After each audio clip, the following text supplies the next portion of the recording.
Things are gonna get crazy!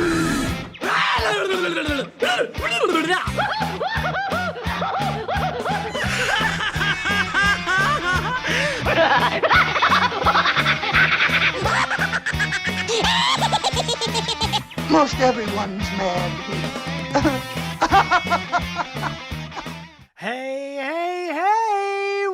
Welcome to an extremely special episode of AniMat's Crazy Cartoon Cast. And this is not just any ordinary episode. What we are about to do is something completely different. Because, as you could probably tell, I am not recording during the usual time that I would for AniMat's Crazy Cartoon Cast. Well, the reason is because last night, or the day after, or the day before that I am recording this right now, it was the Academy Awards, the 93rd Annual Academy Awards. And I decided, why the fridge not? I'm going to go and dedicate an entire episode completely to talking about the Oscars, to covering all the winners, and do a little bit of a review of the show itself. And considering that this was a time where they have to do their best in order to adapt for the current time period in order to make sure that they can work their way around the pandemic, this definitely turned out to be a one-of-a-kind Oscar night, and definitely the kind that we will be remembering, but maybe not necessarily for the good parts. Now, one thing that I would like to go and clarify, though, is that when it comes to this episode in particular, this is not going to be the same. In fact, it is going to be a lot shorter of an episode because this will just be all about the Oscars, where I'm just going to be covering all the animated winners, all the other winners, and of course, the review of the show itself. So this is not going to be the typical 2-hour long episode that you're used to with AniMat's Crazy Cartoon Cast. In fact, I would probably say that maybe this will only last an hour, but it'll definitely be quicker than other episodes. So, with that said and done, I would like to go into the chat wall, and I would like to ask you all, are you ready for today's special Oscar episode of AniMat's Crazy Cartoon Cast? Let me hear it, people. Are you all set? Let's see right over here. All right. That's pretty good. Yep. Looks like people are prepared. That's great to see. I'm happy about it. And with all that said and done, it is now time that we shall go and get things started. And with our first story, or at least with our first batch of winners, considering that we are talking about, or at least considering that we are in AniMat's Crazy Cartoon Cast, we might as well go and take our first look into the animated winners, specifically the 2 categories made for animation: Best Animated Short and Best Animated Feature. And let's start things off by looking into Best Animated Short, which it turns out the big winner is If Anything Happens, I Love You, which is a Netflix animated short, or at least an animated short that you can go and actually find on Netflix. And that short actually did manage to beat out several other different shorts, including Yes People, Opera, Genius Locky, and Burrow. And if I may go and have my quick thinking piece about if Anything Happens, I Love You being the main winner here, or at least being the winner at the Oscars, honestly, I could not be any happier with this choice. I am honestly ecstatic the fact that this was the big winner. You may recall just recently I actually did do a full review of all the Oscar-nominated shorts, including 3 honorable mentions that almost got nominated, and I would definitely say If Anything Happens, I Love You was my favorite. It was either that one or Pixar's Burrow that I was hoping that it was going to go and win. But for me, honestly, what I'm glad about If Anything Happens, I Love You, the one thing that really does make it stand out for me from all the others is the fact that it is the most powerful. It is the one animated short that would go and discuss about a subject that is growing more and more as a crisis, especially in the United States, and does have the balls to go and show a side of that crisis that not many people are really talking much about, and that is related to gun violence. How this is about this middle-aged couple that are extremely depressed, and it looks like that their relationship might be pretty much broken soon, all because of the death of their daughter, who unfortunately died due to a mass shooting. And if you have seen the short, then you know that it is absolutely heartbreaking. It's very well crafted, nicely artistic in its interpretation with the use of its animation, but overall, the message that it tries to convey about loss and related to gun violence really does make it a powerful and very important animated short to present, in which it shows a side that, again, not many people talk about or that not many people discuss. Yeah, we know the lives that were lost. We know how that can directly affect their lives during gun violence, on the fact that their lives are pretty much gone. They can't continue living. But how it also affects the loved ones of the people that were lost during those unnecessary domestic terrorist attacks. How they would have to continue their lives without their loved ones because of such an unnecessary attack. And that's what really makes it so powerful. And even during the acceptance speech, they do give some time, or at least the filmmakers, Will McCormack and Michael Govier, or I think I said their names right. I don't know.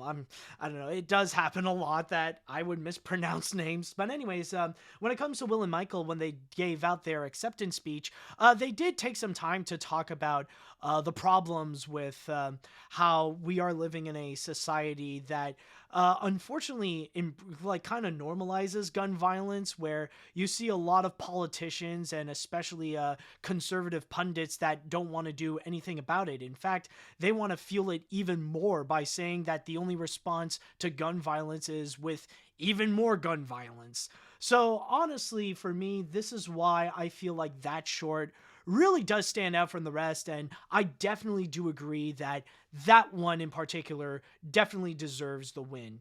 Of course, my second choice was Burrow because of, well, the absolutely opposite reasons to why it should win compared to If Anything Happens, I Love You. It's a very sweet storybook-like animated short, and I remember they mentioned, like when they were listing the nominees, when Reese Witherspoon was talking about all the different nominees and the filmmakers, that apparently Madeline Sharafian was actually inspired by the works of Wes Anderson, and you could tell by the natural theme that it kind of has a bit of that inspiration of something like Fantastic Mr. Fox. So that, it's a very sweet one. It's really nice, and I highly recommend you go and check it out. That one you can actually find right now on Disney Plus. But that was my second pick, and a lot of these shorts that are nominated are definitely great. But yeah, my two favorites are indeed Burrow and If Anything Happens, I Love You. And I'm glad that the latter actually won on that one. And by the way, one of them that I just want to mention right now, if you haven't seen my review, one that made it on the short list that is not nominated is, I believe it's called To Gerard. It's an animated short from DreamWorks Animation, and oh my god, it's the best original thing that DreamWorks has done since Captain Underpants. It's so amazing. It's just so very touching.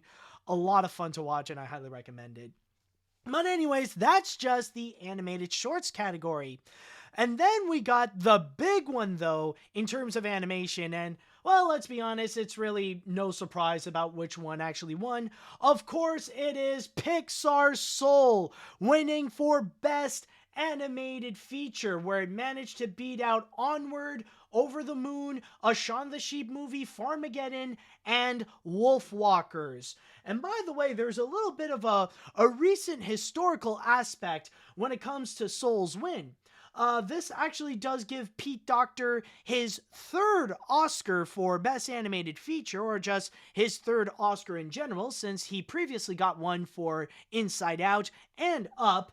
And also, just to quickly mention that this is not the only Oscar that Soul actually won, because it's also the winner for Best Score, making it the first time that an animated feature won multiple Oscars ever since Coco, when that one won for Best Animated Feature and for Best Song. So it's nice to see a multi-Oscar winning animated feature come back again. Like something that not even Toy Story 4, neither Spider-Man Into the Spider-Verse did manage to achieve. And I think, to be very honest, this is like a case where there's like no contest here.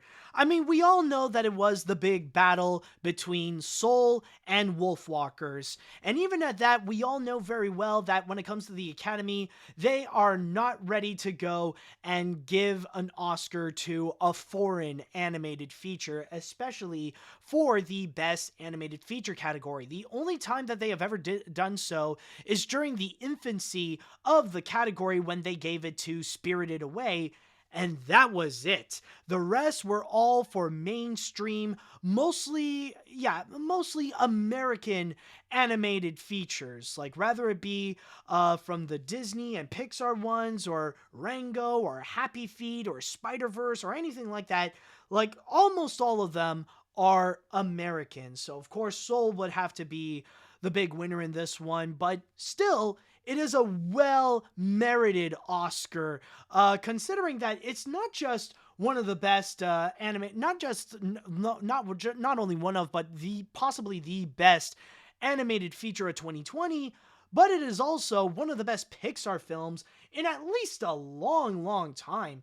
Even though I really did enjoy Incredibles 2 and Toy Story 4, Soul did manage to go above and beyond those as well. It's definitely great to see why Pixar is often considered to be like the kings of modern computer animation, and movies like Soul definitely prove exactly why, and especially when it's coming from like one of the like original leaders of Pixar with Pete Docter.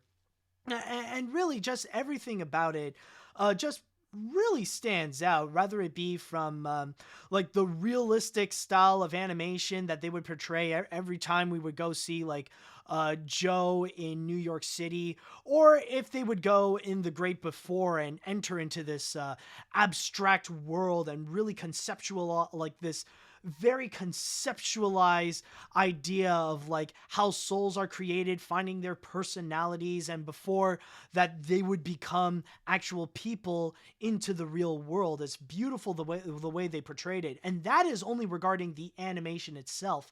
Like, I have yet to talk about the incredible writing and even the psychology in there, talking about life itself in a way that is not really pretentious and not even negative, because usually when you would watch these movies that would talk about the meaning of life itself, of the meaning of life, usually they would feel a bit depressing, that sometimes they go a lot and go heavily into the negative aspects, kind of like, it's a little bit like that meme of like, why are we still here? Just to suffer? They would often go into things like that. But when it comes to Soul, it's actually a celebration of life. It's actually a reminder that often there's no point in trying to find a purpose of life. Just be happy that you are alive, and that being alive can definitely be a great thing. And just the fact that you're breathing, that you're walking, that you see everything around you, or just the fact that like you are a living being, it's a great thing in itself. Like, something that, amazingly enough, very few or no other animated feature would actually go and discuss about. So, in that angle, honestly, for me, I definitely do feel like Soul definitely is worth it as a major winner. Now, this is not to discredit the other nominees as well, especially when it comes to Wolfwalkers, and I'll just let you know, I love Wolfwalkers as well. Definitely among like one of the best animated features in recent years, right up there with Soul. In fact, I could actually state that when I was doing my top 5 best and worst animated films of 2020, I actually, like, the hardest thing to do in that video, and one of the most hardest things that I ever had to do for these top 5 best and worst animated features of the year, was to figure out which one would be number 1, Wolfwalkers or Soul. And I spent days trying to figure out, like, which one would be, like, one on top of the other. And even had to dissect, like, both films. Even had to watch Wolfwalkers several times, and even a bit of Soul at the same time to try to figure out which one would be better. Now, Soul narrowly managed to beat out Wolfwalkers, but that doesn't mean that I don't love Wolfwalkers. In fact, actually, let me just be back a bit.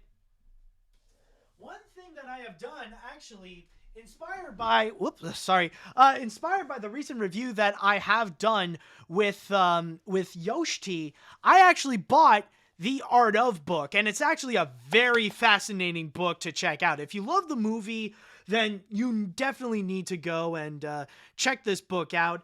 And it definitely has some prominent names here. Like, you do have a foreword by legendary animator James Baxter. You got an afterword by the directors Ross Stewart and Tom Moore. And this is a book written by one of the most prolific and well-known animation historians, Charles Solomon. So this is something that I highly recommend that you go and check out. And yeah, as artistically beautiful as Wolfwalkers is, and how engaging the story is as well, like, it is something that I feel like it would be more of an either way scenario. If Wolfwalkers would have won, I would be happy. If Soul won, I would be happy. But in the case right here, Soul wins, and you know what? I'm cool with it. I'm definitely fine. But there is also something that I just want to... Oh, hold on a sec. Here, I don't think any of my usual people are here. Yeah, I don't think the usual mods are here. So let me go and fix that for you. Sorry, folks. Just need to go and take care of. There's actually a bot here, and I'm not exaggerated. I'm not even exaggerating. There's actually a bot that's like, "Hey, do you want to be famous? Go and click on this link." So yeah, I just need to go and take care of that myself. So sorry for that quick little interruption.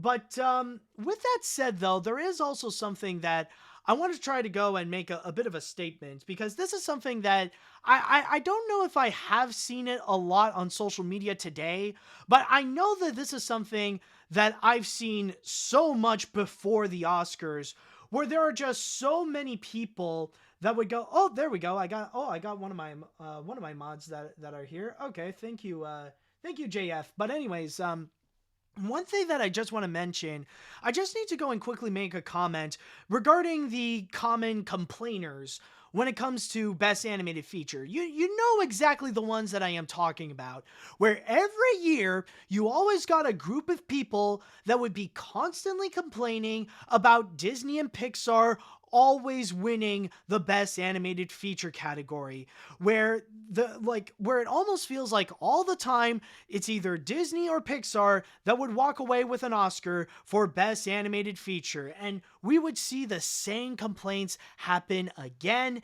and again and again and again. And I just want to state right now that I am getting sick and tired of it. Like, even right now, nowadays, whenever I would see people asking that they want to see Wolfwalkers win instead of Soul, it's not generally because they want to see Wolfwalkers win. It's not often where I would see they want to see Wolfwalkers win because they think it's an amazing movie. Generally, they would say that because they don't want to see Pixar win another Oscar, or they don't want to see Disney win another Oscar.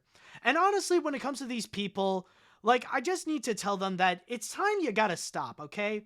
Like, often, like, you've been doing it so much that you just need to ultimately let it go. And the more they keep on doing it, the more I realize that these complaints really don't make sense, and they don't actually feel legitimate as to why Pixar doesn't deserve another Oscar, or that Disney doesn't deserve another Oscar, even if they made an amazingly beautiful animated feature. Even if they did an amazing job with their animated film, for some reason, because they got so many, that shouldn't be a reason why that shouldn't be a reason why they should get an Oscar. They got too much. Now let's go and move on and give all the other best animated features to someone else. Like, somehow magically make Disney and Pixar disqualified for the best animated feature category. Now, I'll just stay here. Yes, I understand how repetitiveness can be a problem, that it can be a bit of a complaint. And I know that there are often articles that would keep popping up, especially coming from Cartoon Brew, with their infamous contributor, Amity, that they would constantly complain about the best animated feature category and often just blindly giving it to Disney and stuff like that. But the thing is that not giving it to either Disney or Pixar because they've already gotten too much, that's not a legitimate excuse as to why you should not give the Oscar to Disney and Pixar.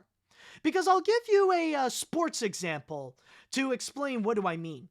Like, think about Tom Brady. Because Tom Brady is kind of like the same thing when it comes to Disney and Pixar at the Oscars. People often complain about Tom Brady getting way too many Super Bowls. That there's, like, yeah, there is that aspect where, like, he is a douchebag in real life. But then again, the thing is why people would constantly complain about Tom Brady winning the Super Bowl is because he got way too much already. I think this year he's got either like his 7th or 8th Super Bowl. But the thing is, though, is that it's not like the NFL could actually really do anything about it. It's not like they could just, it's not like they can't give him the Super Bowl because he already has too much. Like, let's go and imagine this scenario. Imagine another Super Bowl has happened, and we got 2 teams, and one of which is Tom Brady's team. And in Tom Brady's team, they actually did amazingly well. Like, they end up with a score of like 34-6. Like they played amazingly well, they did everything correctly, they pulled all the right moves, and they won the Super Bowl game.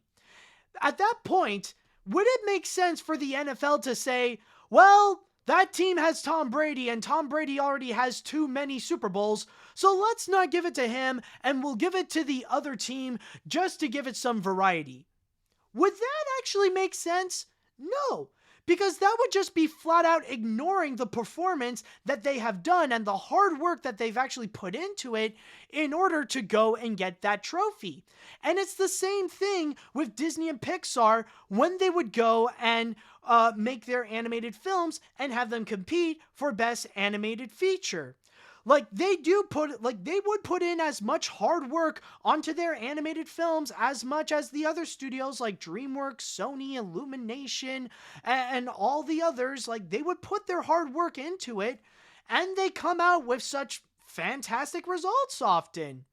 So the thing is that at that point, it's not a legitimate excuse to say they don't deserve to win because they already got too much, because it would be an unfair treatment.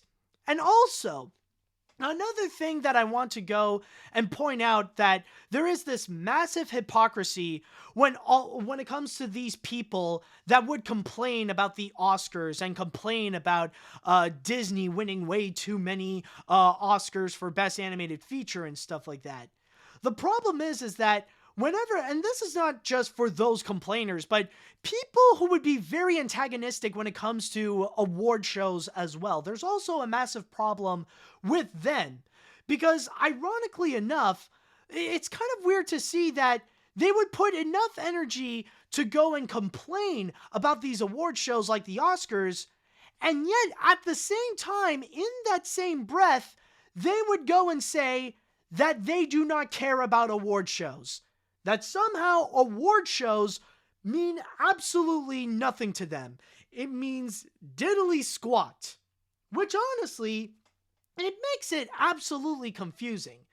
Because the thing is, you're either one of two things. It's either you care about it or you don't. You cannot be both. And the reason why I would go and say this is mainly because if you care enough to go and complain about the Oscars, then that means you actually do have a part of you that actually does care about the Oscars. Because let me just say this. If you do not care about any award shows at all, then that means you do not care about award shows, period. And whichever movie would go, or whichever movie or TV show or whatever would go and get a prize, that would mean diddly squat for you. Like, let's go back to 2 years ago. Like, regardless if it would be Spider-Man Into the Spider-Verse that would win an Oscar, or if it would be something like Ralph Breaks the Internet that would win an Oscar. Both of these scenarios mean absolutely nothing to you. It means nothing about regardless which side would actually win an Oscar. But if you would go and complain about whoever would be the winner, then that means you do care about these award shows. You do care about who would win and who would not. That means that it would actually have some value for you. That they do mean something. They do have a significance and they do have an importance. And you do care regarding who wins and who doesn't. So at that point, may I ask you, do you care about award shows, or do you not? You have to pick one side or the other. If you don't care about award shows, then you shouldn't be complaining about who is the winner, or who you think it's bullcrap that this movie won instead of this movie, or that this actor won instead of this other actor. You gotta pick a side. It's either you care enough to complain about it, or you completely don't care at all. Which one is it? And ultimately, at the end of the day, is that you could tell that when it comes to these complainers, it all boils down to just one complaint, one reason to why they would be upset and they would go on these rants, especially when it comes to all these people who would rant about Disney and Pixar winning too many Oscars. And at the end of the day, it's their bias.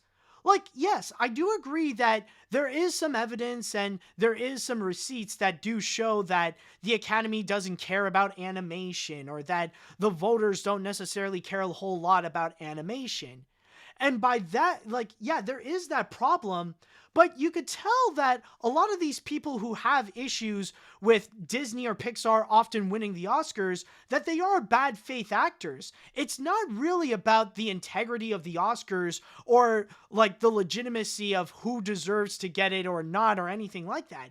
It's all based on their bias. They only care about their opinions, and they just want to see their movie win so that they could fuel their own ego and feel like their movie of choice is the one that is the big winner. And that's why for many people, the significance of Spider-Man Into the Spider-Verse has more of an importance than something like Toy Story 4 getting a win for Best Animated Feature, despite the fact that both mean the same thing.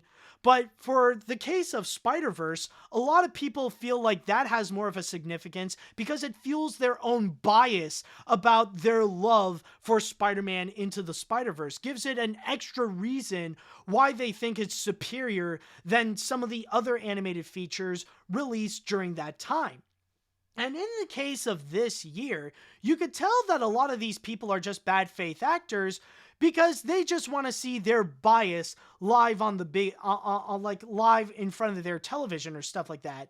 Or they just want to see their bias be approved by the Academy by somehow not giving it to Soul and give it to someone else like Wolfwalkers.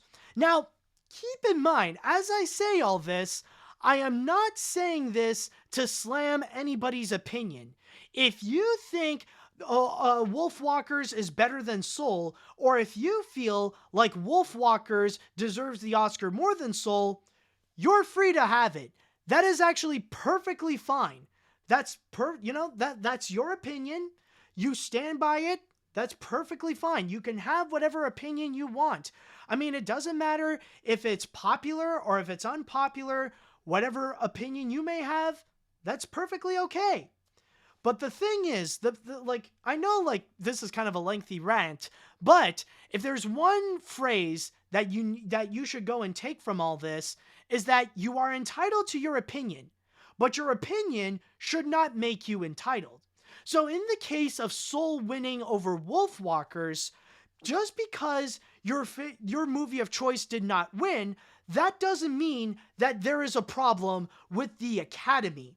Like, some people point that it may be an issue, But you know that is not the main problem that you have. You know that reason number one is actually because it's not catering to your bias. So at least try to acknowledge that you're just more basing it on your opinion than the actual facts of how things are handled at the academy. So I just need to go and call out those people like right out that really it's all like they are purely fueled by their own bias, and that really a lot of these complaints they're getting repetitive now. Like they're even more repetitive than they're more repetitive than Disney and Pixar winning the Oscar. Like I understand how repetitiveness can be an issue, but the fact that these people would keep on doing it every year, it's starting to get tiresome, and now they have a lot less legitimacy. It's like it's hard to listen to their reasoning when they keep on doing it again and again and again every year. And you know what? I'm sick of hearing it, you know? I'm tired of hearing that crap. So, like, really, like enough is enough. Like either find some new material or just like really be quiet. That's really all I could say, because like it's starting to get tiresome to hear the same complaints happen again and again and again, and as time moves on those same complaints become very flawed. So this is just something that I just needed to get off my chest. Now, maybe that's just a vocal minority right now that would be upset that Wolfwalkers didn't win, and instead it went to Soul, but just something that I want to make a statement, and hopefully we could start to see the beginning of the end of these whiny, dumbass complaints about the Oscars, and especially with the animation categories. So, with that said, I think that should do it with the animation categories, at least of this podcast. So I just want to say congratulations to the team at If Anything Happens, I Love You, and to the Pixar team that worked on Soul for their great Oscar wins. So with that said and done, I would like to go into the chat wall, and I would like to ask you all, how do you feel about If Anything Happens, I Love You or Soul being the big winners? Do you agree with it? Do you disagree with their choices? How do you, like, if you don't think Soul deserves a win, who else? Let me know what you all think.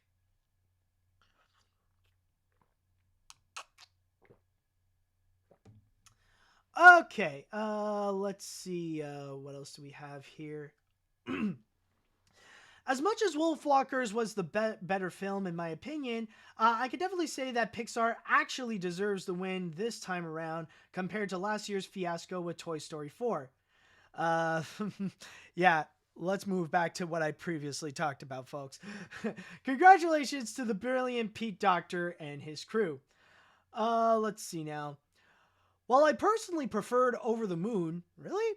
I'm surprised. Like, generally it's either that or Wolfwalkers. I'm surprised there's someone rooting for Over the Moon. But anyways, I'm definitely glad that Soul got the win that it did, especially Best Original Score. Seriously, that score could rival up for Pixar's Best Music. But now, as we look on to the next year, this is going to be a massive wait and see. It'll realistically be either Encanto or Luca, but for now, I'm rooting for the Mitchells versus the Machines. I mean, technically, like, keep in mind, though, like, I know we're all hyped up for next year and stuff like that, but for now, like, as I'm recording this, technically, we only got 3 major animated features that are just released. Raya and the Last Dragon, Arlo the Alligator Boy, and the Mitchells versus the Machines. And even at that, as I am recording this, the Mitchells and the Machines technically is not released yet. So let's just wait and see for now. I mean, you never know how things are with Luca or Encanto or some of the other films. Maybe they might find a way to, like, blow you away even more so than stuff like Raya or the Mitchells versus the Machines. Like that, like, for now, let me just say, like, we're not even halfway through 2021. So let's just wait and see with how the other movies will go. Or who knows, maybe Sing 2 might be the big winner. I'm just kidding on that one. Okay, let's see. I will be the first to admit that I'm not totally free of my personal biases, but I try to be as aware of that as well. And by the way, just want to clarify that I know like it's not just you. It's not, it's pretty much everyone at this point. Like it is a human flaw that is very common with everyone. Like even with me often. Like sometimes we would forget how our biases can fuel ourselves, but like it is something that we need to keep aware that like what often fuels us is often based on our opinion. So just want to make a clarification on that. But anyways, I know the saying "one's trash is another treasure," which is why I only take award shows into stride at best. I won't be complaining that Pixar and Disney take home their bulk of majority of awards, but for those who do, they're only intended in listening to what they want to listening to what they want to hear. But I think this was well earned for both Soul and especially If Anything Happens, I Love You. All right, let's see.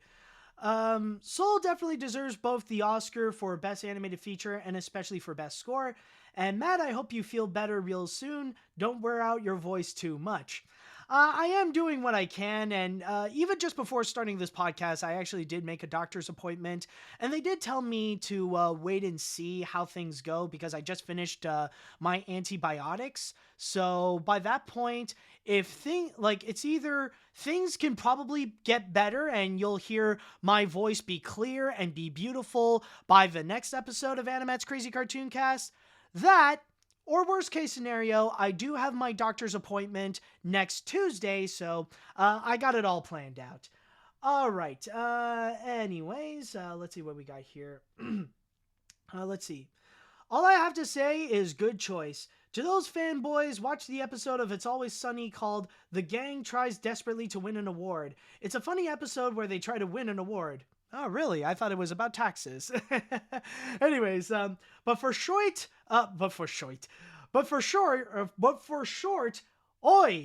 Biden in Congress, gun control now, please. Give Joe Manchin publicly funded prostitutes just to make him do the right thing. Also, this is a Reznor and Ross house. All right. Well, that's definitely a fascinating comment there. Let's see. I'm happy with both categories. Soul deserves the win, as it was an amazing movie that really has connected with me and many other people. Also, congrats for Soul to winning Best Original Score. That score was absolutely phenomenal. Oh yeah, and I mean, like, this is technically a movie where one of the major themes is music, so, jazz specifically, so of course the music will stand out more in some way, shape, or form. Like, one thing I am surprised about is the fact that Soul didn't get a nomination for Best Song. But anyways, let's see. I'm extremely excited or something. I'm extremely that Soul won Best Animated Feature, and in my opinion, it definitely deserves the win. And I do agree with you that the Disney hate needs to stop. This is basically the equivalent of those idiots who rant and complain about SpongeBob winning every year for favorite cartoon at the Kids' Choice Awards. Well, that mistake right there is that people care about Kids' Choice Awards. And that's kind of the irony is that also, like, the people in the cartoon community that would constantly rant about award shows and that they say that award shows are meaningless, that they don't care about award shows at all, they would be the kind of people that would often most likely talk about the Kids' Choice Awards and rant and put out their opinions about some of the decisions. Like, if you're the kind of person that would often talk about or even pay attention to Kids' Choice Awards, then I think that is a clarification that maybe you do care about award shows more so than you think. All right, I'll go and read one more comment before we jump into the next story. Let's see. If Anything Happens hits me really hard. While what was presented did not happen where I live, it was highly powerful. It shows that animation can be a cinematic art form and you don't have to be afraid to show the most controversial but necessary topics. No need to sugarcoat anything. The world needs to know about stuff like this. And I definitely agree with you on that. So again, congratulations to both Soul and If Anything Happens I Love You for being the big animation Oscar winners.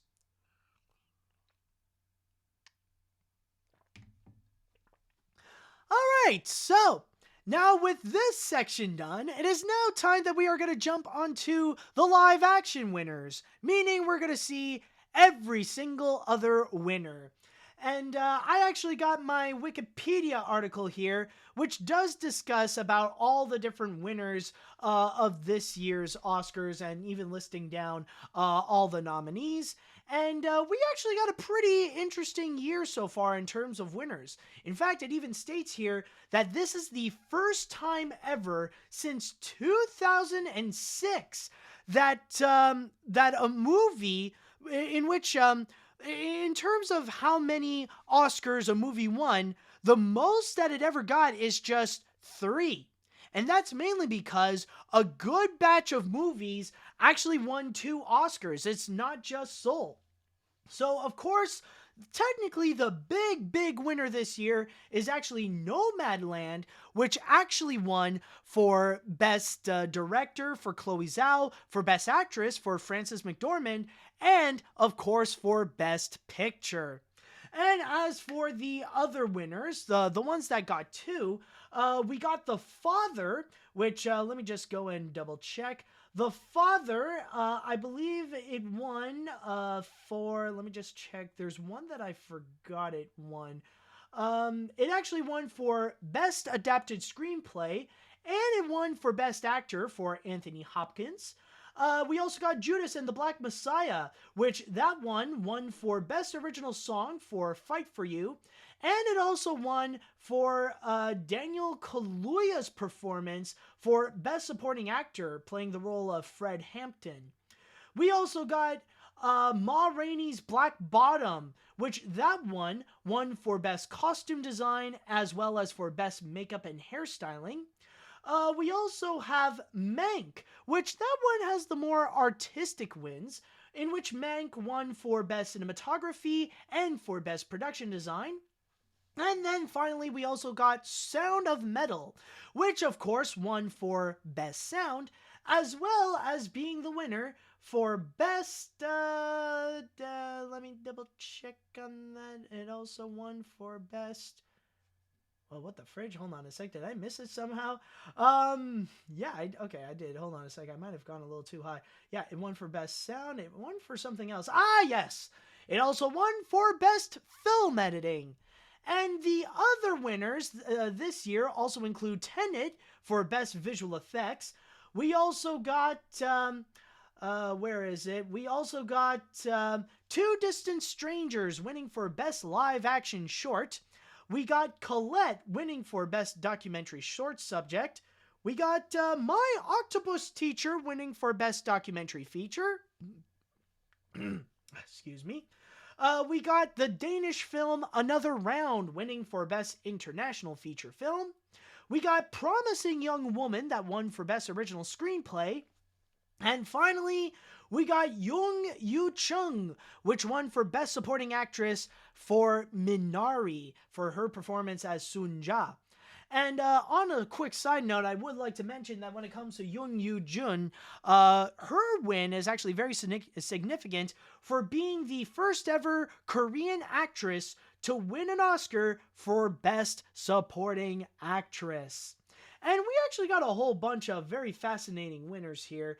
Like, one thing I will say with Best Visual Effects, like, at first I will admit, I felt a little iffy about Tenet being the winner for Best Visual Effects, because, like, if you haven't heard about Tenet, so for now it seems like to be the most confusing of Christopher Nolan's movies, that a lot of people just didn't get what the fridge was even happening, and it did suffer in terms of its reputation. Like, apparently, it was even reported that one of the stars, Robert Pattinson, like, when he was on the set for the movie, he had no idea what he was doing. Even if he read the script again and again, he was absolutely clueless and just really went with the flow.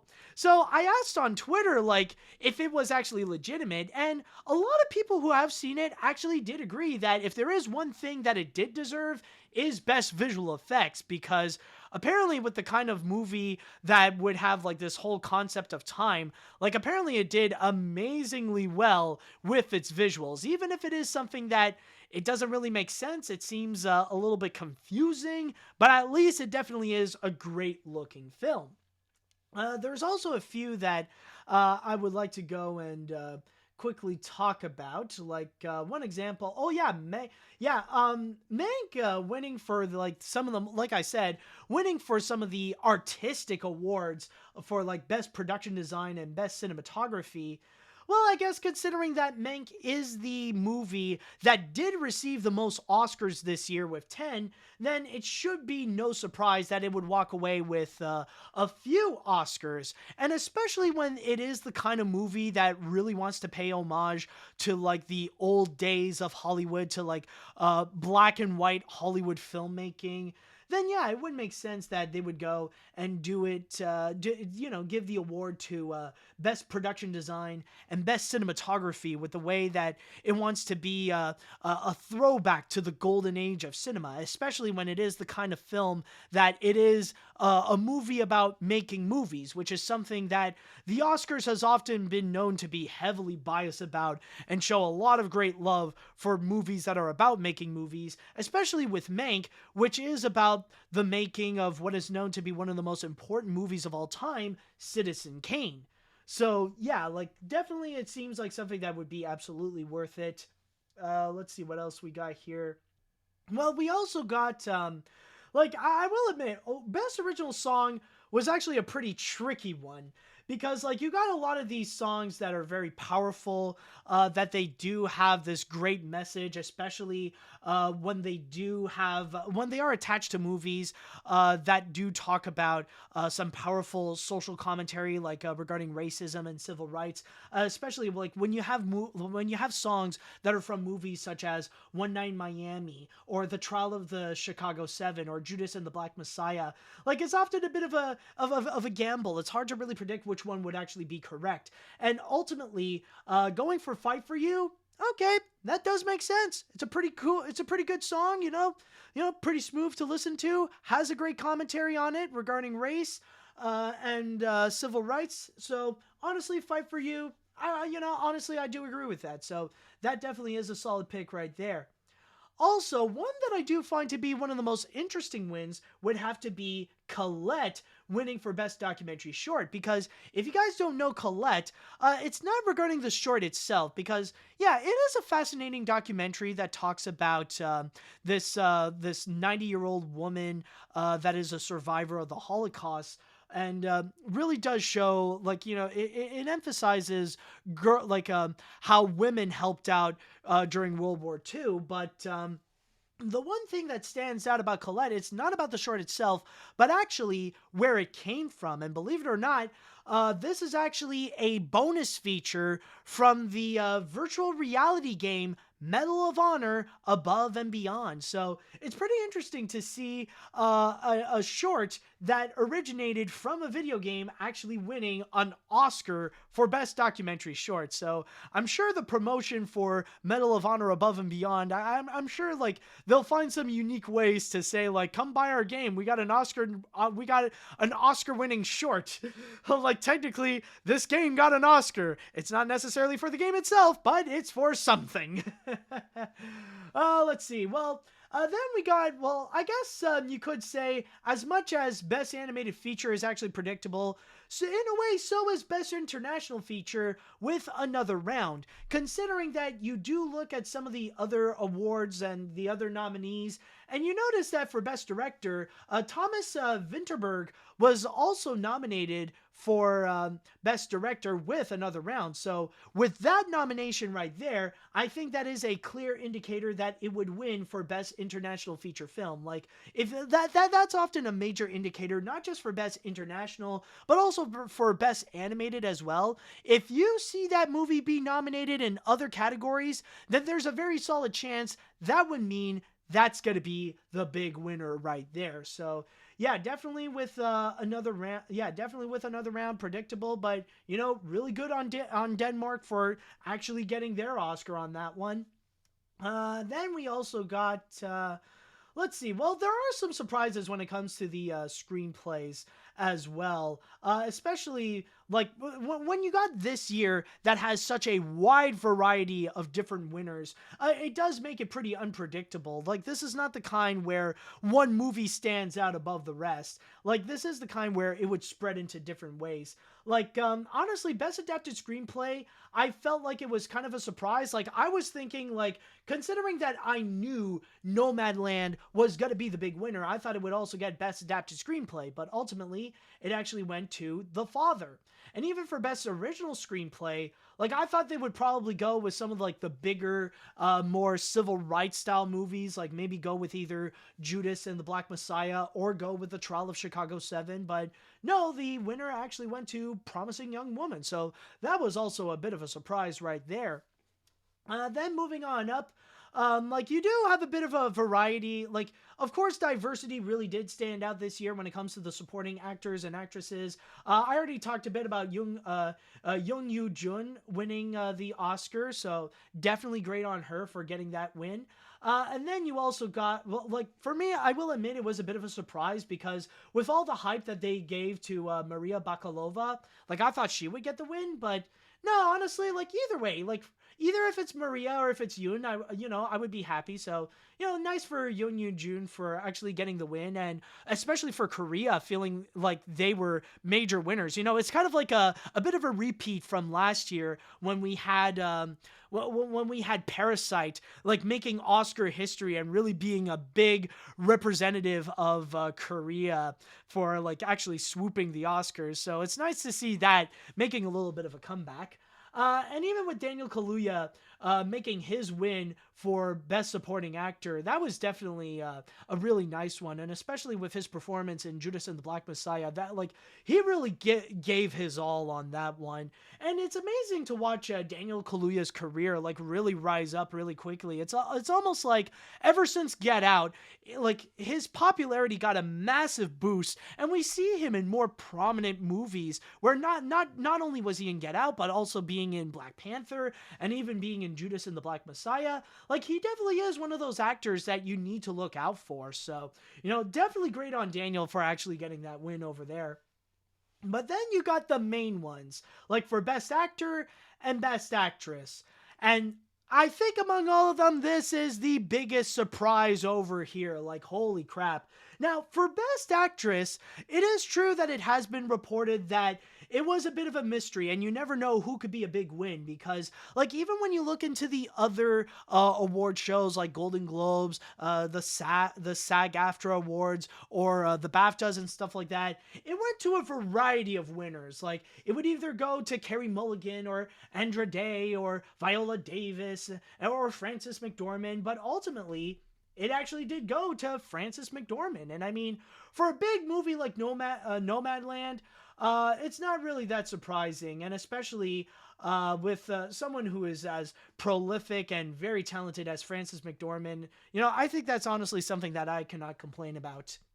But then there's the Best Actor category, and if there is one category that a lot of people are massively upset about, it's Best Actor, where a lot of people were expecting that it was going to be Chadwick Boseman's time to shine and his moment to finally get an Oscar after he passed away. It went to Anthony Hopkins. Now, granted, I am not upset at Anthony Hopkins at all. This dude is an incredible legend, and he did post on Instagram an acceptance speech that was only a half a minute long, but it was very kind, it was very touching, and he even paid tribute to Chadwick Boseman. So honestly, like, it's nice that Anthony Hopkins did get an Oscar for his performance in The Father, and he did, like, I won't deny, he definitely did an incredible job in that movie and gave out a beautiful performance. And I mean, it's Anthony Hopkins. He's one of the most legendary actors alive, so definitely worth it right there. But still, though, there is still that side that it kind of leaves off a bit of a bad taste. Not because of Anthony Hopkins, but the fact that they did not give it to Chadwick Boseman. That they didn't give the Oscar to him for his performance in Ma Rainey's Black Bottom. Now, it is true some people were expecting that there was that chance because there were a few other award shows that they would recognize Anthony Hopkins' performance in The Father. But still, though, considering that, like, the dude recently passed away, and we are, like, considering we are still in a time where black rights is definitely a hot button topic, it would be a very nice homage that you would actually give Chadwick Boseman an Oscar, but not doing so, and I'll get more into this a little later, especially when it comes to the show itself, like, it really does leave a bit of a bad taste right over here. So, like, in a way, it's like, this is one that I feel like I'm happy, but not happy at the same time. I mean, yeah, it's great Anthony Hopkins getting his second Oscar. That's definitely great, but not giving it to Chadwick Boseman, that's like a major bruh moment. Like, you look at the Oscars, you look at the vote, you look at how the people voted, and you just can't help but go like, bruh. But overall, I think that's honestly my thoughts overall on all the other winners. So congratulations to all the Oscar winners this year and to all the nominees. So with that said, I would like to go into the chat wall, and I would like to go and ask you all, how do you feel about all the other winners at this year's Oscars? Are there some that you are really happy about? Are there some that you are disappointed about? Are there some you agree with? Are you some that do you feel like there are some that you don't agree with? Let me know what you think.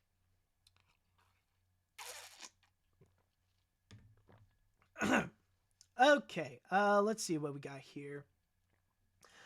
Honestly, if the show didn't change its format, it would have been I would have been less angry about this.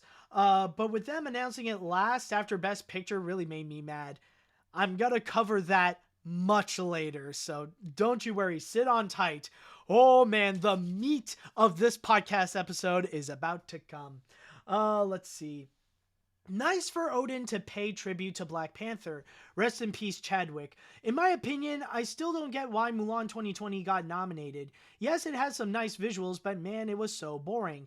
Also, I know the controversies behind the scenes. I expect to have at least one Golden Raspberry nomination. Heck, I wish Wonder Woman 1984 had a nomination for Best Something instead of Mulan. Sure, it's not that good, but I have more fun watching that film than Mulan. Well, I mean, if I may speak in Mulan's defense, like, the nominations for that film has nothing to do with the writing or the movie itself. It's more regarding the visual aspect of it. And the best thing that technically you could say about Mulan is that it is a nice looking film. Now, one thing I will agree that is a little bit off. Oh, excuse me. But anyways, one thing I do agree that's a bit off is regarding best costume design, especially with the way that people jokingly mention how Mulan kind of looks like a clown when she's dressed up as her bride self. Like that, that thing is kind of jokey. That one is not really a great choice, but for best visual effects, like, there are some ways that I could see why it would be nominated and why I do agree with it. It is a great looking film, and it does provide some stunning visuals, especially with a lot of its scenery of China and the way that they would go and create their action scenes. In that regard, there are ways that I do agree with it. But then again, like, I know some people are mad at the Mulan remake, that they hate it with a passion, but keep in mind, the things you hate about it are not the things that it's nominated for. Let's see now. Personally, I was extremely surprised that Anthony won. Don't get me wrong, I love Anthony, but not giving the award to Chadwick really does give me a bad taste. Also, I was shocked when I learned that Robots 2005 wasn't even nominated for Best Animated Feature or Best Original Score, let alone Best Production Design. Well, I mean, okay, it's like extremely rare or almost impossible to find an animated feature be nominated for Best Production Design, number one. And well, I guess that's kind of I guess that was that's a bit off topic that robots didn't get nominated back then. But then again, if you do look back to the 2005 movies, there was still some massive tough competition, especially like when you got films like Corpse Bride, Howl's Moving Castle, and especially Wallace and Gromit: Curse of the Were-Rabbit. And regardless, like maybe this is just my opinion, but personally, even if Robots was nominated, I still think Curse of the Were-Rabbit deserves the Oscar. Let's see now. I hear phenomenal things about Nomadland, so I'm definitely glad that it got the big win. Mostly because Ma Rainey's Black Bottom didn't get a nomination. Uh, as for the other win, I'll go more into Best Actor thing later, but Daniel Kaluuya definitely deserves his win. I wasn't expecting Promising Young Woman to win Best Original Screenplay, and I'm just glad Tenet didn't win Best Sound. Seriously, that film's sound mixing is terrible. Yeah, I guess lately when it comes to the I guess when it comes to the sound of when it comes to the sound of Christopher Nolan's movies lately, often there are some things that are a bit off. Like one example that I could think of, the one of his previous movies, Dunkirk. I mean, I think it might have got, like, correct me if I'm wrong, but it might have gotten an Oscar nomination for Best Sound, but still, like, the problem with Dunkirk is that it is way too freaking loud. Like, that's definitely a movie you need to put down the volume for. Like, jeez, dude.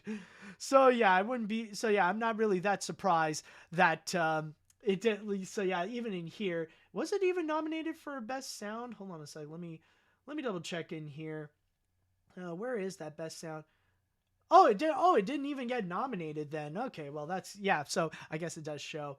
Let's see, what else do we have here? I agree with you, Matt. It is great that Anthony Hopkins won, as he is a great actor, but I'm not happy that Chadwick Boseman lost. Hopefully, the Oscars won't get the reputation of being Oscars so white again. Trust me, in this day and age, nobody wants to be in that position again. Oh yeah, absolutely. Like, I think that's the last thing the Oscars wants to do. I mean, like, they have, like, technically, some people could debate if this is a case of Oscars so white, but then again, like, there are a few elements where it did actually help out, and there is some black recognition. I believe one of the, not the costume designers, but I believe for best makeup and hairstyling, it's actually the first time that a black person actually won, thanks to Ma Rainey's Black Bottom. And not to mention, we also got Soul being a big winner, winning 2 Oscars.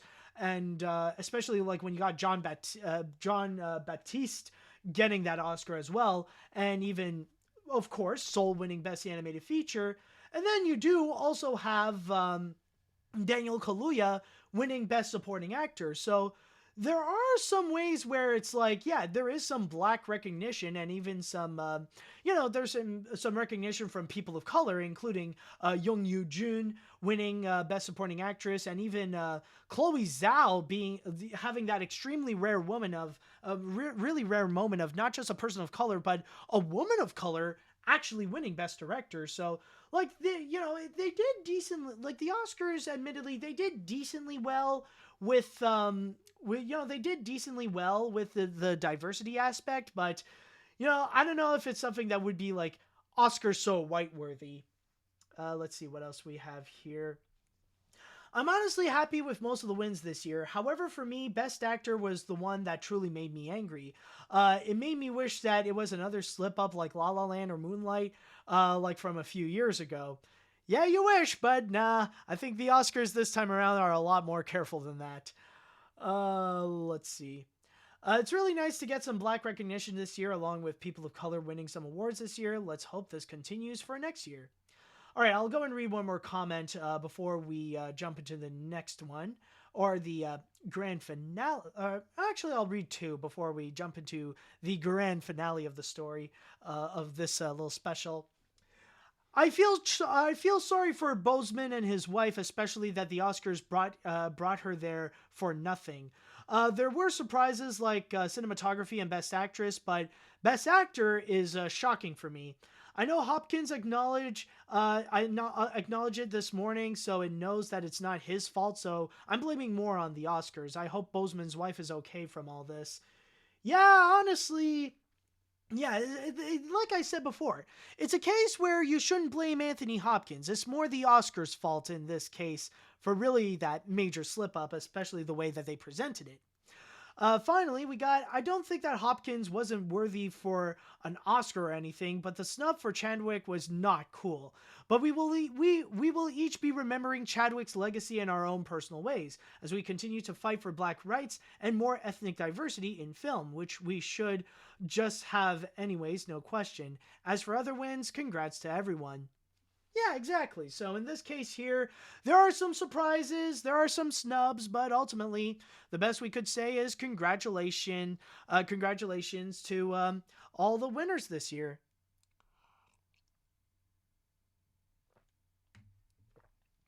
All right, and with that said, it is now time that we shall go into the grand finale. And oh man, this is probably the whole meat of this entire podcast. And there is a lot that we need to talk about.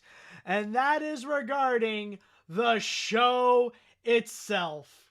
Oh boy, what a show we had this year. Now, one thing I will say is that I do get it. The Oscars are doing the best they can in order to adapt during these times where we are still in the middle of a very dangerous pandemic. Even though the Oscars have been very careful with bringing their guests on board with testing, social distancing, wearing masks, and all that kind of stuff, but still though, man, the way they brought it out, oh boy, I think this is one that people will forget in all the bad ways. Now, one thing that I would like to go and state right now is that, for the most part though, I will say that it was a pretty solid show. I would lie if I said that I did not enjoy any aspect of this year's Oscars. There were times when it was actually pretty nice. In fact, I would say it was mostly pretty nice, actually. Because the thing is, what they did is that instead of usually presenting it at the Dolby Theater, they actually updated the Union. They actually updated the Union Station and tried to shape it up to be a little bit like the Golden Globes in a way. Like now this year, it kind of feels like it was like the Golden Globes, except there were a lot of people that are less drunk, and at the same time, it was also a time where people are kind of taking it seriously, where, this isn't some stupid award show nobody really cares much about, or that the significance of the win or the nomination is kind of meaningless. This is the Oscars, so you see people are actually taking it a little bit more seriously than usual. That, and what's also nice is that with this whole table setup, it's kind of like a throwback to some of the first Oscars, where it was exactly like this, where it was kind of like this table show where everybody was seated in their respected tables and they would see this award show going on. So it's kind of like a nice little throwback.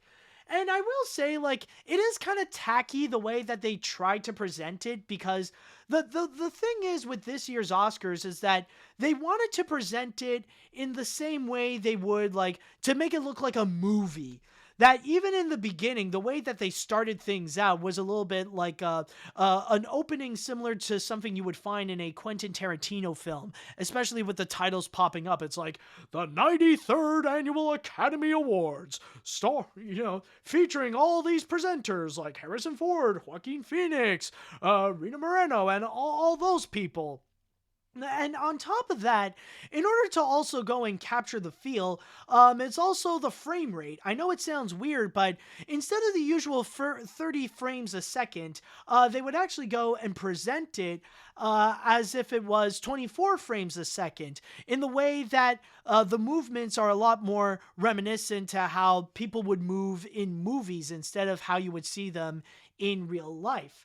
So in that regard, okay, that I actually do get it. That I can actually see, what they are trying to do. Again, it's a bit tacky, but then again, for the most part, I do feel like it's nice. Because one thing that I will say, if there is one thing I love the most about this year's Oscars, is that they really did emphasize of the fact that this is all about the people. that this very, like, holy crap, I don't know what the fridge is going on, but I'm somehow getting more followers than usual. Did I get a raid or something? Holy crap. Hello. Wow. Okay. Hi. Wow. Okay. Sorry. I just realized, hi Saber. Holy crap. So, yeah, apparently, Saber Spark just gave me a raid over here. Wow. Thank you. Wow.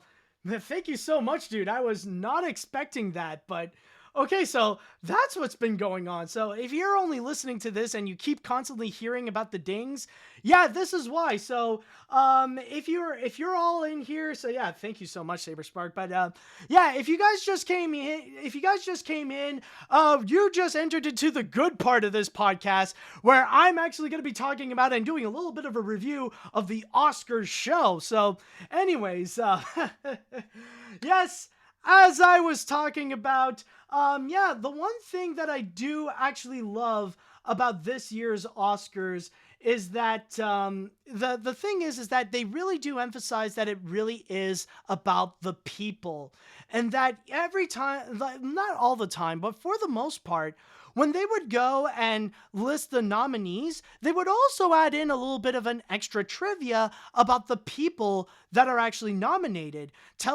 Asking them about, like, what's it like being a director? What's their favorite part of their job? Or how they were, what are their origins? How did they found their love for movies? So you get that little extra segment about, like, learning a lot about who these people are and how they ended up getting nominated. And there's also a part of it that actually does feel pretty inspiring, actually.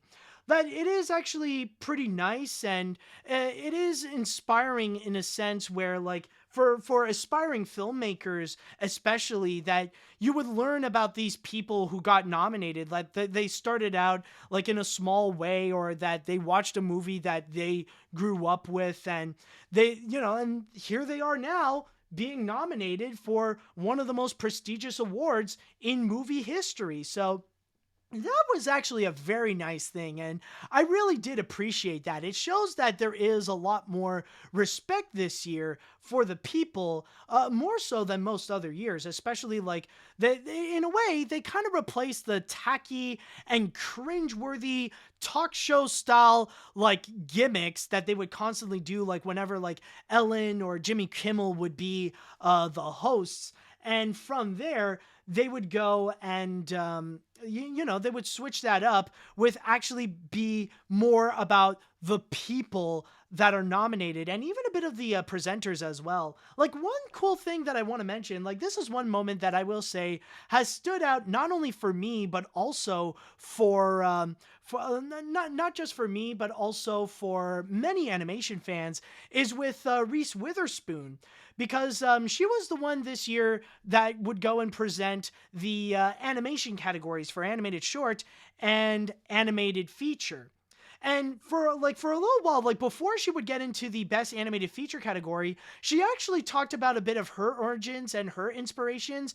And she actually talked about a movie I haven't heard about in a long, long time, The Secret of NIMH, where she would talk about when she first saw it as a kid and how it inspired her, that, how it inspired her and amazed to see this, this movie starring a powerful woman like Mrs. Brisby, like, talking about that during the Oscars. Now, that was something, honestly, it was very nice to hear. And man, it's been such a long time since I've seen that movie, but yeah, such a great, and, like, would it still be considered underrated? Maybe, but yeah, definitely an underrated movie. Such a beautiful and powerful feature. So it's nice to see, probably one of my favorite surprises is the fact that The Secret of NIMH actually got a shout out from Reese Witherspoon at the Academy Awards. And so, yeah, for the most part, like, a lot of it was actually very nice. It was very respectful. It was a lot of fun. But then you get by the end of it, and oh man, honestly, saying that the Oscars this year ended by falling flat on its face, that's not enough. Like, honestly, doing a hyperbole is a lot more accurate to the truth, where it the ending just crashed and burned and exploded. Like, it was really that bad. Oh my God. So imagine this. Like, everything was going well. Like, everything was everything was doing fine. And also, just to quickly mention that it was an interesting choice that for all the songs, like, usually at the Oscars, they would go and present all the, from time to time, they would have a segment where they would present a musical number from one of the nominees for Best Song, but instead they actually saved all that up for, they would go and save that for the pre-show. Like, just before the Oscars won, we would see like several musical numbers or several music videos of those songs. So there was that moment. That was a little nice. And for the most part, things were going very well for the Oscars. But then suddenly, things started to derail and started to feel a bit off a bit when they start to play that little game. Like, okay, I will say this. The game, I will admit, was, it was fun. It was enjoyable, and I could see that be something that it would be fun for movie fans to actually go and play, where a song would be played, and you would have to guess if either that song was an Oscar winner, an Oscar nominee, or none of the above. So that would, that is fun, but it feels weird, and it feels especially out of place for this telecast of the Oscars, because it was the only moment that they actually ever did so. It was that one awkward period that they have done that. And I mean, I'm not against it, but that just feels like something that they would do between commercials, that they would do something like that in order to entertain the guests there, instead of actually using that as something to present during the Oscars. I mean, yeah, sure, you got that really memeable moment where Glenn Close dances the butt, but still, it's just like, it looks fun, but it feels out of place for what they are doing. It's not like something that you can, it's not a thing where like you would take yourself seriously for like a good few hours and then suddenly you decided to let loose and just like play some songs and have Glenn Close dance the butt, It just feels a little bit weird. But then afterwards, it just gets progressively worse from there. Then the next big disaster piece that happened, or the first real disaster piece of that night, happened with the memoriam section. Oh my God. Now, I know that some people might say that there is a bit of controversy where there are some names that were not mentioned. Like, that usually happens every year, but that's not the real thing that is problematic. The real problem of that in memoriam was the fact that, holy crap, it was rushed. Like, it went by so freaking quickly. Like, it started out okay. Like, the choice of music was a little bit weird. And, like, you see the names pop up. But then there was, like, a good part of it. Suddenly, it just went, like, bam, bam, bam, bam, bam, bam, bam. It's like, it took some time. Like, like, the thing is, it's like, it is extremely rare for me to actually read the name and register in my head of who that was. It's like, yeah, and there are, like, some people are mentioning right now, they're quickly mentioning that there are some moments at the, there are some names that are recognizable, especially in the animation field. Like, even for me, I noticed that they did mention Kelly Asbury, and they did even mention Marge Champion. But for the most part, holy crap, the names went by so fast. Like, they just kept popping the names, and some of them I didn't even have to have the time to actually read the full name or even know who they are.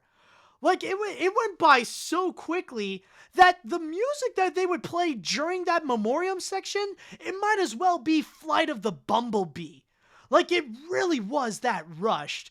And especially for something like the In Memoriam, especially for this year, there is that extra layer of the fact that it was a disaster, especially when you do consider the fact that technically we just went through the whole COVID period.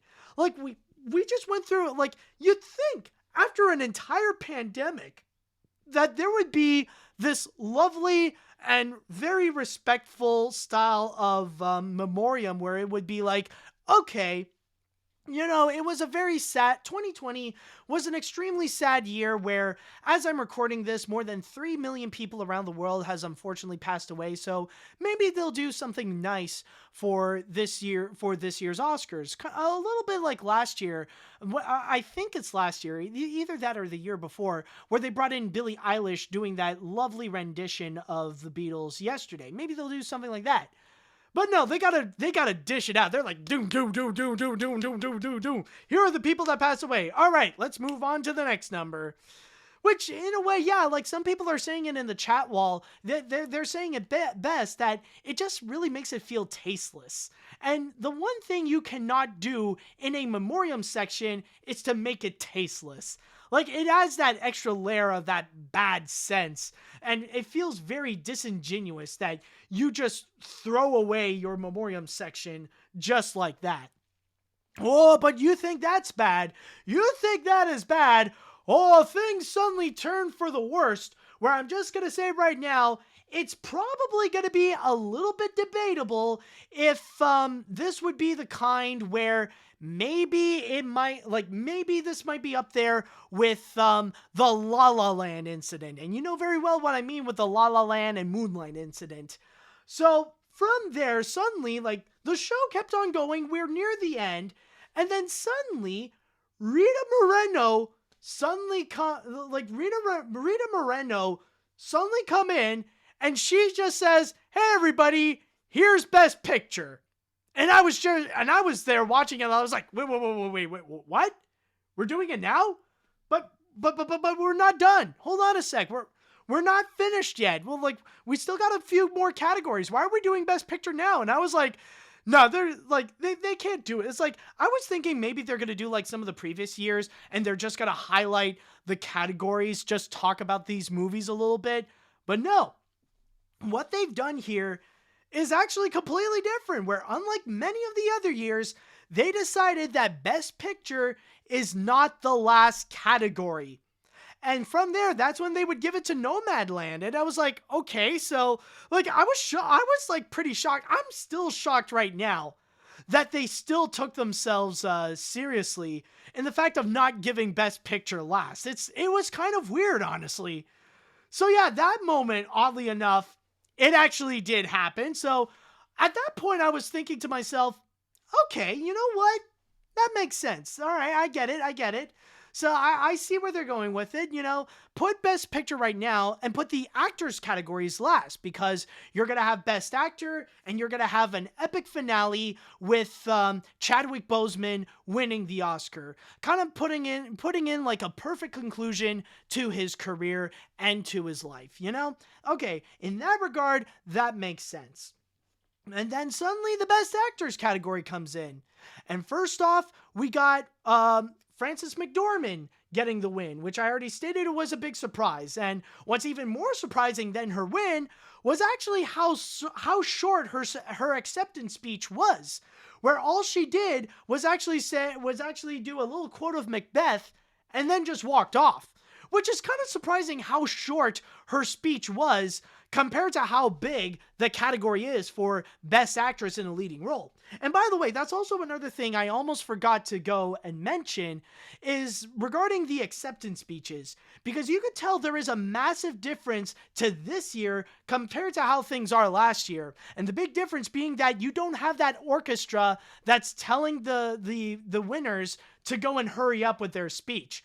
Because there are a lot of people that would absolutely go on and on and on with their speech. You could tell that they do actually have a lot of time, regardless of which category it actually is. In fact, let me just go back a bit and try to figure out, like, there was one I remember early on that did actually took a while, if I may recall. Like, I remember, like, I'll say right now, like, one of the most memorable acceptance speeches has to be Daniel Kaluuya, where it definitely felt inspiring, where he did talk about Black rights. He talked about the current situation about Black rights as well. He would and it also feels genuine, where, like, you could tell, like, he was utterly shell-shocked of the fact that he won. Like, so many times, it's almost like a drinking game that you could watch that acceptance speech and he's just there like, man, man, like man. But also very hilarious as well, the fact that he even embarrassed his family, where his parents actually were, or not his parents, but it's his mom and his sister that were at the BFI theater in London in the UK, and he managed to embarrass them by saying, it's like, life has a lot of great things. I mean, my parents had sex, isn't that great? And even her mom, even his mom and his sister was just there like, bruh, come on, you really said that? But still, it was a funny highlight, and I would definitely say Daniel Kaluuya has probably the most memorable accepted speech of this year. But there's also another one I want to mention that is probably the longest, and if I may recall, I think it was Best International Feature. When Thomas Vinterberg, when he won for another round, I will admit, that dude went on and on and on. He was given a very generous amount of time, and there were plenty of others that were given a generous amount of time as well. And I mean, a lot of them were very inspiring, and they did touch upon a lot of social issues that are currently happening, including black rights, the rights to women, people of color, the LGBTQIA plus community, to transgender rights, and also, well, basically human rights in general, and regarding gun violence as well, and even talking about COVID. And the acceptance speeches, they are much longer than usual. They probably took up the grand majority of the time for this year's Oscars. And also, just on a quick side note, by the way, I almost forgot to mention, is that there was one time that it was actually pretty freaky, and that is regarding the one time when Bryan Cranston, he was giving the Jean Hersholt Humanitarian Award to the Motion Picture and Television Fund, and he was actually at the Dolby Theater. And it was actually so freaky to see the Dolby Theater completely empty during award season. Honestly, it was just a strange and unnatural feeling, and I knew that was kind of like a once-in-a-lifetime thing that you would see, where the Oscars are happening live, and you see the Dolby Theater with literally nobody there, nobody in the seats, nobody on stage. There was just no one. It was weird, man. But anyways, back to what I was saying, back to our regularly scheduled program with the Oscars. So yeah, talking about Best Actor category, you got Frances McDormand, who had a very short speech when she accepted her award. And then there was the grand finale of it all. The grand finale to finish things off with Best Actor. Now, you could tell that everybody was anticipating for Chadwick Boseman to win. That everybody was hyping up, and they were expecting Chadwick Boseman to be the big winner, especially with the way that it was the last category of the night, and that they were really hyping things up. And who ended up being the winner?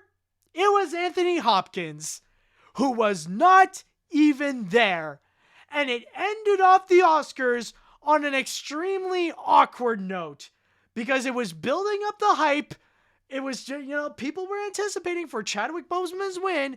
We were all expecting this beautiful, heartfelt, perfect finale with his wife coming up to the stage, accepting the Oscar for Chadwick, giving out a beautiful homage, just like she did at the Golden Globes. We were expecting something like that to end it off on a beautiful, heartfelt, and maybe a bit of a tear-jerking moment. But nope. It went to Anthony Hopkins, who was not even there during that time, which, I mean, I don't even blame him on that. I mean, it's not like he could actually be there, considering that, we are still in a pandemic, and I mean, he is still 83 years old. I mean, yeah, he most likely has his vaccines now, but still, though, better be safe than sorry. But the thing is, he was not there in attendance. He didn't have any recorded acceptance speech except for just this morning, where he actually did put out a thank you and even paying tribute to Chadwick Boseman. So by that night, it really is just Joaquin. It literally ended off with just Joaquin Phoenix saying, "All right, the winner is Anthony Hopkins. for the father. And I guess that's it. Okay, bye. Like, that's how it literally ended off. It's just like, yep, that's it. That's all there is. Like, honestly, it made me feel like Patchy in that one episode of SpongeBob. It's just like, that's it? That's a whole Oscar show? That was just a bunch of cheap walk cycles. Yeah, okay, just to clarify that Anthony Hopkins was in Wales. So, yeah, thank you for the clarification. But, yeah, so it was just, yeah. Oh, wow. Somebody even commented that apparently Anthony Hopkins was asleep by the time the winner was announced. Well, I mean, he's in Wales, and I mean, it was stupidly late for his time. So, like, it's understandable. But still, though, I mean, for the Oscars itself, it really ended off on such a disastrous note because I'm sure even the Academy itself was hyped up to think that, okay, maybe Chadwick Boseman is going to be the big winner, so let's save it up for that, let's save up that nominee for last. Especially, like, not only hyping that up, but even, like, apparently this year in the Oscars gift bag, there's even, like, they even get, like, some kind of NFT thing where they got, like, you can actually have, they got an NFT or something like that has, like, a golden like, kind of like this golden bust, or a golden digital bust of Chadwick Boseman or something like that. Something weird. I have no freaking clue. Just something awkward, something tasteless and weird. But yeah, it just completely ruined the entire Oscars. It's just an ending that is so bad that it kind of collapsed the entirety of the show. Again, I want to clarify that I really did like what they actually presented at the Oscars, and the show was actually very nice with the way that things were being very respectful for the Oscars, that they were being great for the show. Like, everything about it was very nice. But then by the end of it, like, that ending was just so terrible, especially with the memoriam and with the way that they misplayed, like, and a lot of people even mentioned it in the chat wall before that, yeah, if it were the case that they saved Best Picture for last and they would give it to Nomadland, yeah, that would have been fine. But the fact that they ended off on such an awkward note right then and there, it just makes it one of the worst. Like, it really will be remembered as, like, one of the worst Oscars, especially for that ending. And apparently even the ratings have been considered to be a disaster, where, from what I've gathered, if I remember correctly, apparently the ratings went down by 58%. So with the fact that that even the Oscars nowadays are being less and less popular, like, it really shows that this award show is pretty much dying down. So I wouldn't be surprised if at some point they're just going to give up on television broadcasts and they'll just stick to live streaming or something like that. So yeah, overall though, this is just a mess. It really was, honestly. Well, the ending is more of a mess, but still, it ended off on such a bad note that it really did ruin the whole Oscars experience. Like, I get what they're trying to do, and it was very nice that they want to be respectful with the way that they want to make it more about the people than it is on making, like, cheap talk show style gimmicks. But still, though, that ending was just, it just ruined everything. All right, so with that said, I would like to go into the chat wall, and I would like to ask you all, how do you all feel about this Oscar show? Let me know if you have actually seen it, and let me know how do you feel, especially with that awkward ending. Let me know what you think.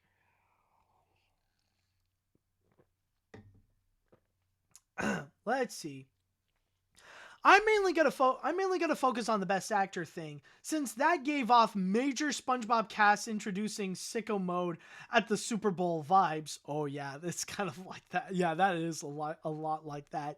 In one way, it's like Joaquin Phoenix was just there and all. Chadwick, yeah, you get what you buy some apples. Anthony Hopkins. What? Oh, okay. Bye. I do have to give props to Daniel Kaluuya for being all, yeah, my parents bang, I came from my dad's balls. That all I admit was a good laugh. And I mean, that is true. Like, you gotta give this year credit that there are some memorable moments that did come out of it. Like a lot, like I know a lot of people are still talking about Glenn Close's The Butt Dance, or especially with Daniel Kaluuya's speech. But there are, like, you gotta give it credit. There are some fun, memorable moments that are enjoyable. Let's see now what else we got. This year's Oscars was one of the oddest ones I've ever seen. For the pros, I love that it takes place at Union Station, and I do wish the Oscars does various locations around LA. The presentation was really nice with a completely different format. The winners were most of my favorites of 2020. The cons, the second half of the show was a massive train wreck. The way they set up announcing Best Actor at the end was definitely a big mistake. I won't forgive the Oscars for that. For everyone at... Oh, and the comment just stops there. Let's see. Saving the Best Actor category for last to give it to Chadwick would be the sensitive and empathetic thing to do, but I guess the Oscars are allergic to people's feelings. Why they're turning into a shadow and or a parody of themselves at this point, if they haven't already. Eventually, they're going to implode on themselves. Yet another reason why I don't pay attention to them. It's also another reason why movies are for forever, but awards are passing fads. Exactly, man. You know, sometimes trophies don't clarify what are considered to be the best, you know? Sometimes it depends on other people. Let's see. Oh boy, the show itself. While I don't mind the film look and for presenters to talk about movies and origins itself too, along with getting rid of most of the cringy segment gimmicks, it really sucks, especially for the ending. Lack of most clips, missing sound that were saved from the pre-live show, rush memoriam, and worst of all, giving away Best Picture first, then Best Actor and Actress with Best Actor, part of pulling a Game of Thrones ending. It sucked, and I never want to see that again. Yeah, you know, the best way to summarize it, this year's Oscars is pretty much like that meme of the horse drawing. You know that horse drawing I'm talking about? The one where like its tail and its hind legs like are beautifully drawn very realistically, and then the more it moves on, the more it becomes like a 2-year-old's drawing with like a generic smiley face on the horse. Like, you know that meme. Like, that's pretty much this year's Oscars essentially. Let's see, what else do we have here?